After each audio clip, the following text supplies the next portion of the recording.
Hey City Kids, it's Pastor Bryce here. I'm so excited that y'all are watching online with us this week. Enjoy this awesome Bible story.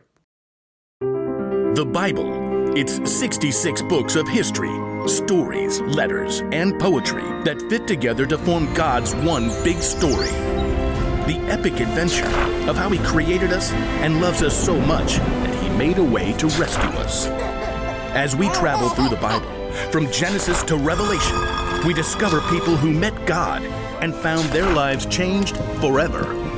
Now, for an amazing story, inspired by the book of 1 Samuel, chapters 18 through 20. Now imagine, for a moment, that you're a prince. It's a pretty cool job. Your father, King Saul, is a fierce and handsome warrior with a hot temper. Away from me, you fools! Saul is the first ever king over the land of Israel. And since you're his son, most people expect you to be the next king. You'll live in a fine palace, wear royal robes, and carry the best weapons. Your name is Jonathan. Call me John. You got a great life, right? But then, your dad hires a new guy, a young man your age named David, who's only a shepherd boy.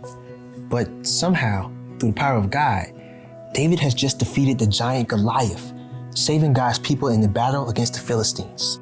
I come against you in the name of the Lord. Your dad has given David a place to stay in the palace, in a high rank in the army. You and David even become friends. Now imagine that David fights in every battle and wins. The people of Israel are even more impressed with him than they are with King Saul. King Saul is great. Yeah, but have you seen David? He is awesome sauce. To top it off, you've heard rumors that David has actually been chosen by God to be the next king of Israel, instead of you. It would be so tempting to be jealous of David, to not talk to him or hang out with him. But that's not who Jonathan was. It's not what Jonathan did. In 1 Samuel, we discovered that instead of being jealous, Jonathan chose to share the best of what he had with his friend. Here, take my robe. Then people will see how important you are. Are you sure? Take my belt, too, and my sword. But these are all things for a prince. You're worth it. Thank you, friend. King Saul, on the other hand, did become jealous. So jealous that he hurled a spear at David. And later on, he told Jonathan and all of his servants to kill David. Jonathan was horrified. He quickly warned his friend. Find a place to hide. I'll talk to my father and find out what's going on. The next morning, Jonathan faced King Saul. Don't harm David. He's helped you.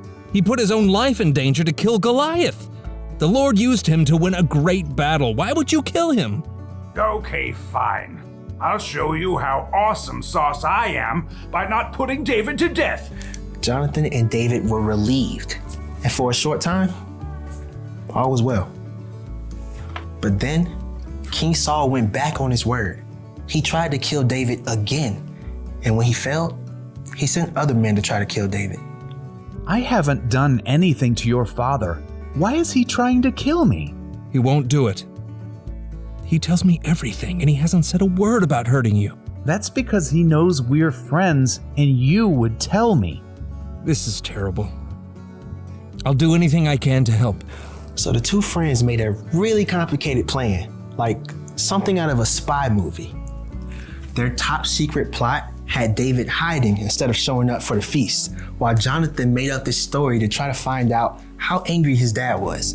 Now, instead of going outside and talking to David about it, Jonathan chose to shoot arrows close or far like a secret message. In the middle of it all, their friendship stayed strong. Whatever happens, please be kind to me.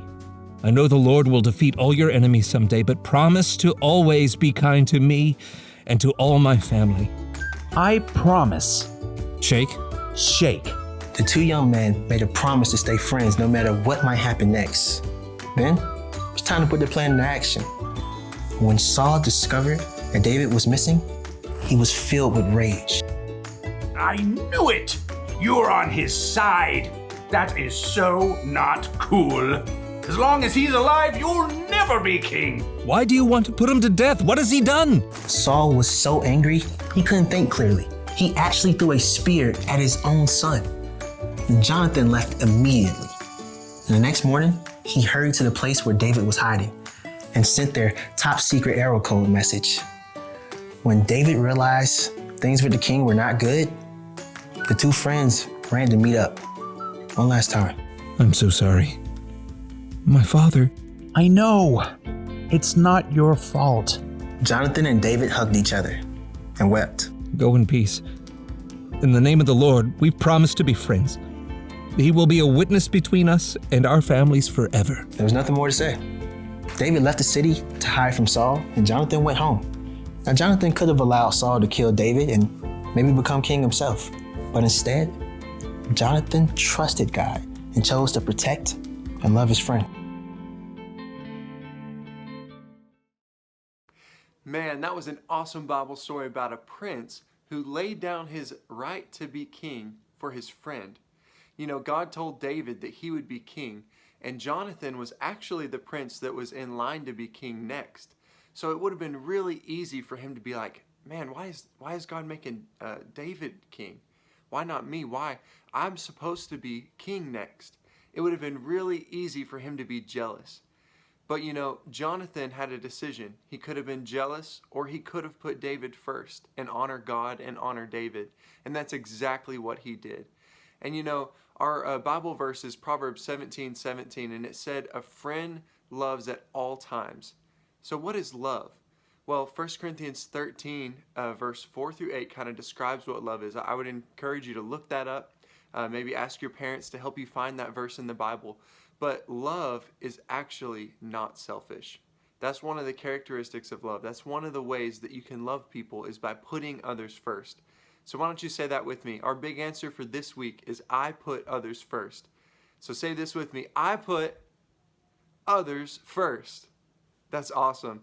So that's what I want you to remember this week is I put others first.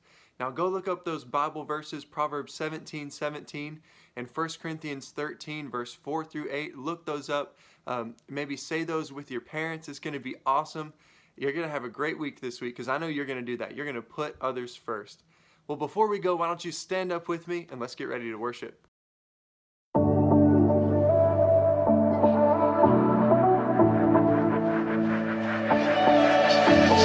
There in the valley, I have all that I need.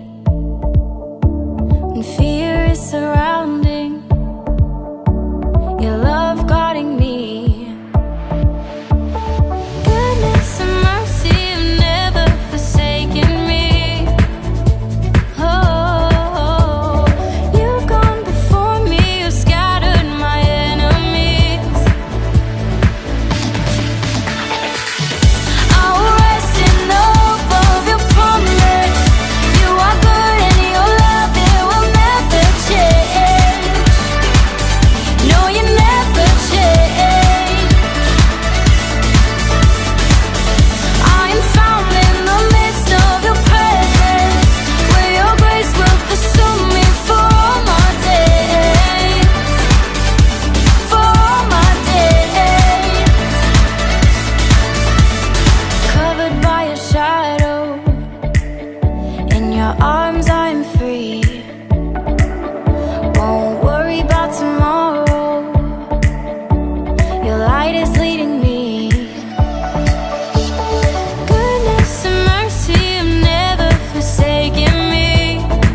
lost its grip on me.